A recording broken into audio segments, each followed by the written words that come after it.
Very good afternoon students.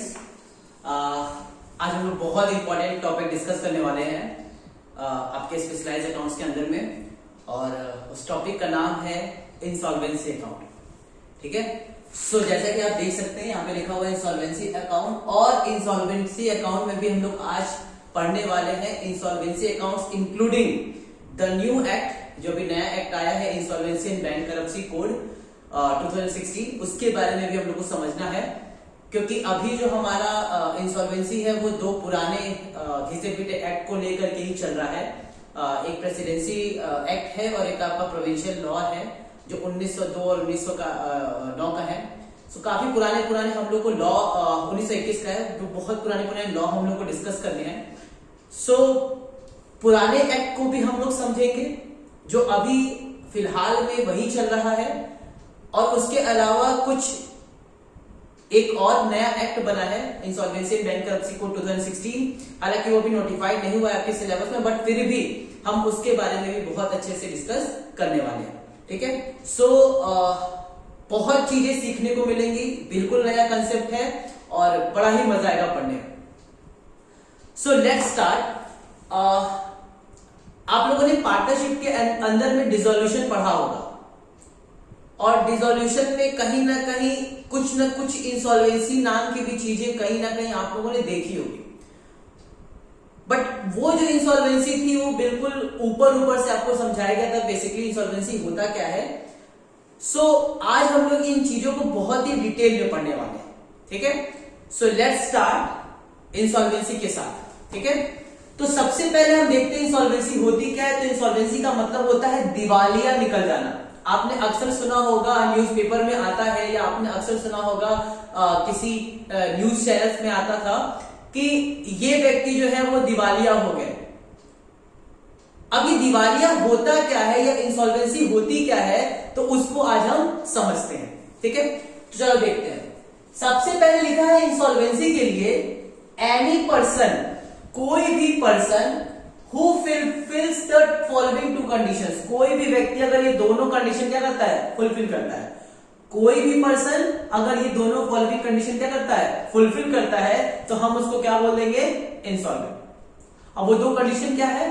पहली condition बोला है कि his liability should be more than his asset. Okay, क्या कह रहा है कि अगर उसकी लायबिलिटीज जो है वो उसके एसेट से क्या हो जाए, ज्यादा हो जाए।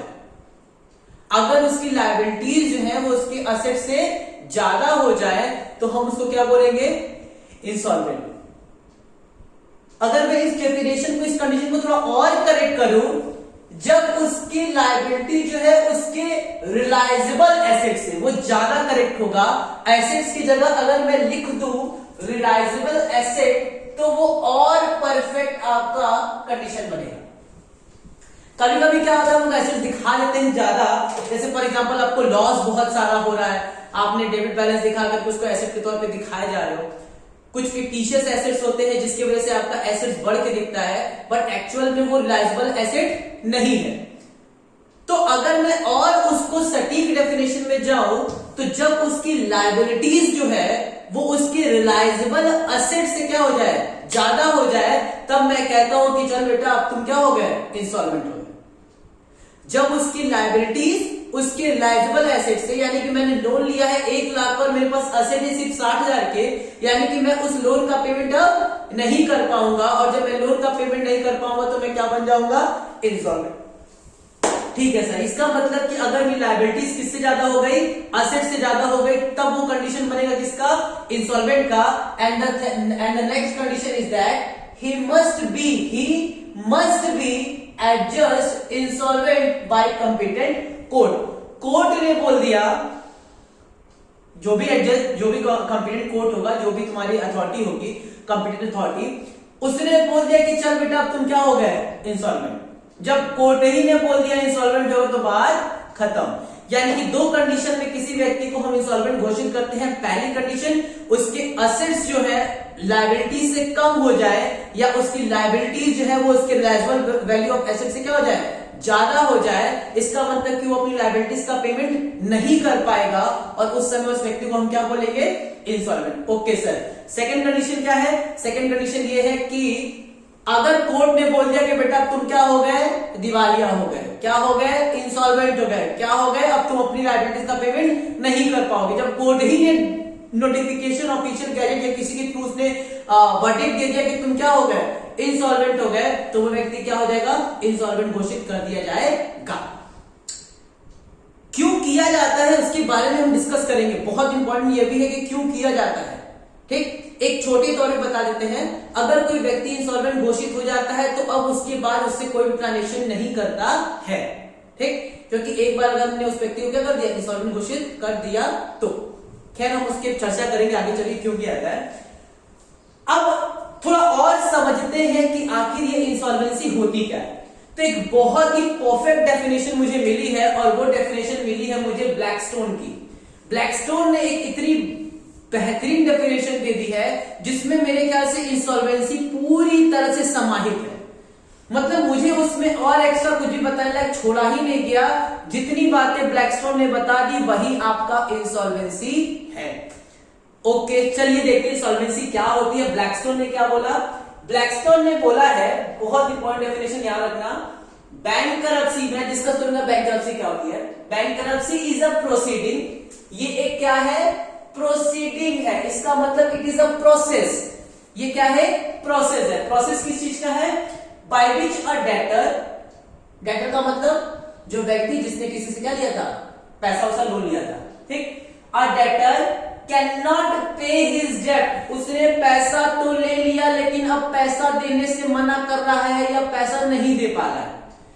फॉर एग्जाम्पल, मैं वो व्यक्ति हूं जो इंसॉल्वेंट हो रहा हूं, मैंने आपसे पैसा लिया और मैं अब आपका पैसा नहीं दे पा रहा हूं, मैं हूं डेटर आपके लिए और मैं आपका पैसा नहीं दे पा रहा हूं, कैन नॉट पे हिज डेट। और डिस्चार्ज लायबिलिटी, या तो मेरे ऊपर कोई लायबिलिटी, या तो वो अपने डेट को पूरा नहीं कर पा रहा है या उसके ऊपर कोई लायबिलिटीज है।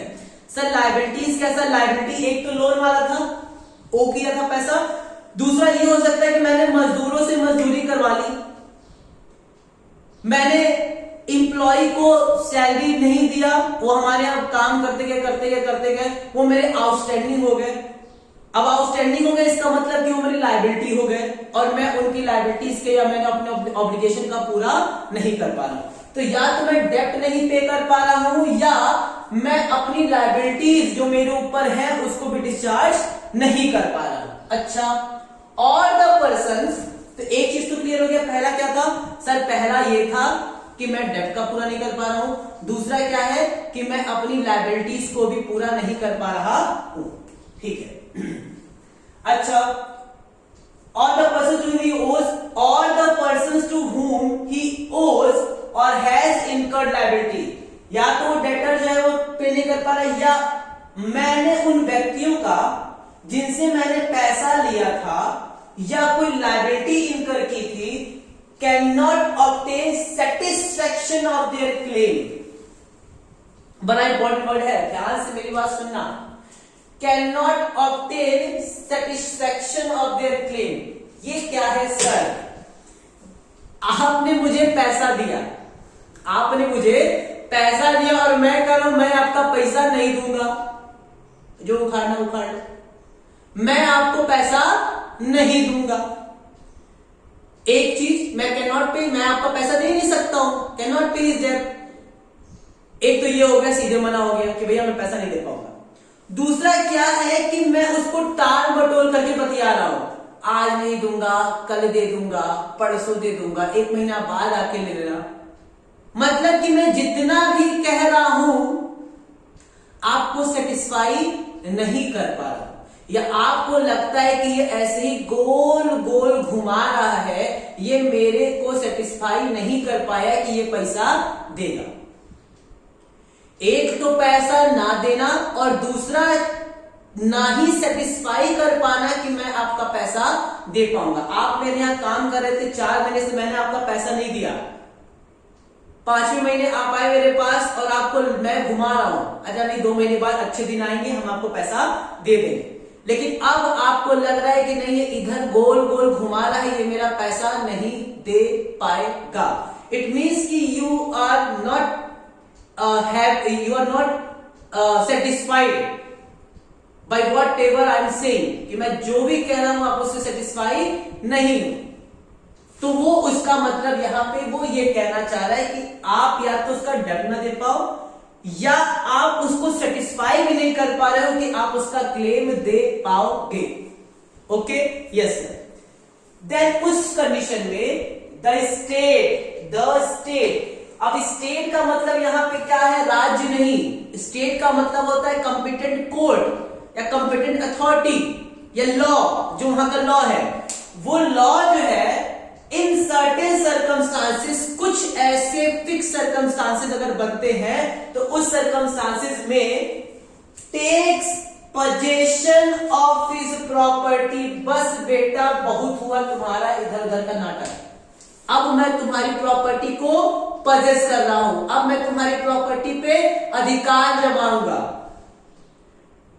बहुत दिन से तुम ताल मटोल कर लिए, अब लॉ ने बोला कि चलो बेटा बहुत हुआ, सर्टेन सर्कमस्टांसेस आ गई और अब मैं तुम्हारे पोजेशन को, तुम्हारे प्रॉपर्टी को पजेस कर रहा हूं, तुम्हारे प्रॉपर्टी पे अपना अधिकार बना रहा हूं। यानी कि जितनी भी प्रॉपर्टी होगी उस व्यक्ति की, अगर एक बार लॉ ने बोला कि चलो बेटा हो गया तुम्हारा काम खत्म, तुम इंसॉल्वेंट हो गए, अब वो जैसे ही इंसॉल्वेंट घोषित होगा तुरंत उसकी प्रॉपर्टी पे अधिकार किसका, उसकी सारी प्रॉपर्टी पे अधिकार हो जाएगा लॉ का या स्टेट का। अच्छा, his property bye an officer, अच्छा वो अधिकार तो ले लेगा, लेकिन अधिकार लेने के लिए वो क्या करेगा, कोर्ट एक आदमी को अपॉइंट करेगा, एक ऑफिसर को अपॉइंट करेगा और जिसका काम होगा उसके सारे प्रॉपर्टी को पजेस करना, और पजेस करने के बाद से क्या करेगा, for the purpose and such property is realised, सारे की सारी प्रॉपर्टी को क्या करेगा, रियलाइज कराएगा, बेचेगा, सारे प्रॉपर्टी क्या करेगा, बेचेगा, और बेचने से जो पैसा आएगा and distributed in equal proportion, और सभी में क्या हो जाएगा, इक्वल प्रपोर्शन में डिस्ट्रीब्यूट कर देगा, किसको किसको, among the persons to whom the debtor, यानी कि उस व्यक्ति के द्वारा ओज मनी और हैज इनकर्ड पेक्यूनियरी लायबिलिटी, यानी कि जो भी असेट रियलाइज होगा वो सारे लोगों में इक्वल प्रोपोर्शन में डिस्ट्रीब्यूट हो जाएगा, जिस जिस व्यक्ति की लायबिलिटीज उस व्यक्ति के ऊपर थी या जिस जिसका पैसा उधार था उस व्यक्ति के ऊपर, तो उस व्यक्ति की प्रॉपर्टी को बेची जाएगा और बेचने के बाद से उसका सारी लायबिलिटीज का पेमेंट कर दिया जाएगा।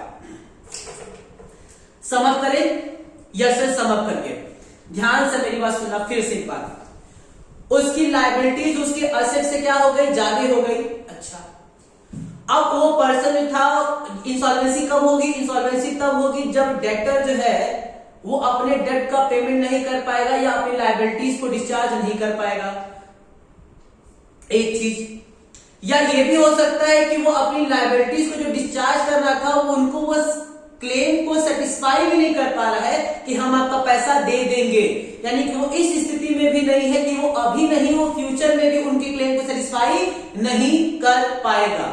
उस केस में स्टेट यानी कि लॉ आएगा, हाजिर होगा और हाजिर होके बोलेगा ऐसा है बेटा, तुम कोने में खड़े हो जाओ एकदम चुपचाप से, और एक आदमी को बाहर से बुलाएगा और कहेगा ऑफिसर आओ, तुमको हम अपॉइंट करते हैं। वो बोला क्यों अपॉइंट कर रहे हो, मैंने बोला मैं कोर्ट हूं, मैंने बोला उस आदमी से कि बेटा ऑफिसर तुम्हारा अपॉइंटमेंट हो रहा है और तुम्हारा अपॉइंटमेंट जानते हो क्यों हो रहा है, उसने बोला क्यों, मैंने बोला कि तुमको इस व्यक्ति की जिसको मैं किनारे खड़ा किया हूं उस व्यक्ति के सारे असेट्स को अभी अपने हाथ में ले लो और जैसे हाथ में लो उसको बेचना शुरू कर दो, और बेचने के बाद तुमको जितना पैसा आएगा तुम्हारे गुल्लक में, जितना पैसा तुमको मिला होगा बेचने पे, उससे चुपचाप से इसकी जितनी भी लायबिलिटीज होगी उसका पेमेंट कर देना। Is it clear? Yes sir, बिल्कुल क्लियर हो गया। अच्छा, देन हम लोग आगे बढ़ते हैं। एक छोटा सा टॉपिक और रह गया मेरे ख्याल से, इंसॉल्वेंसी आपको थोड़ा बहुत क्लियर हो रहा होगा। बैंक करप्सी वर्सेस इंसॉल्वेंसी, देखो ये दो वर्ड है, बड़ा ही बार बार यूज होगा आपके लिए, एक बार होगा बैंक करप्सी और एक बार होगा इंसॉल्वेंसी। अगर कोई आपसे पूछता है कि चलो बेटा बताओ बैंक करप्सी और इंसॉल्वेंसी में क्या अंतर है, तो उसको आप ये बोल सकते हो कि जो मेरा स्कूल का नाम है और जो मेरे घर का नाम है, इन दोनों में जो डिफरेंस होगा वही मेरा क्या है, बैंकरप्सी और इंसॉल्वेंसी में डिफरेंस। मतलब कि आपका स्कूल का नाम जो है वो और जो आपका घर का नाम है वो, आप हो तो एक ही लेकिन आपका नाम क्या है, अलग अलग है। वही सेम हिसाब किताब इसके साथ भी है, दोनों है एक ही, बिल्कुल सेम चीज। बस ये होता है कि जो बैंकरप्सी होता है वो इंग्लैंड में इंग्लिश लॉ में यूज होता है और जो इंसॉल्वेंसी होता है वो इंडियन लॉ या इंडिया में लोग यूज करते हैं।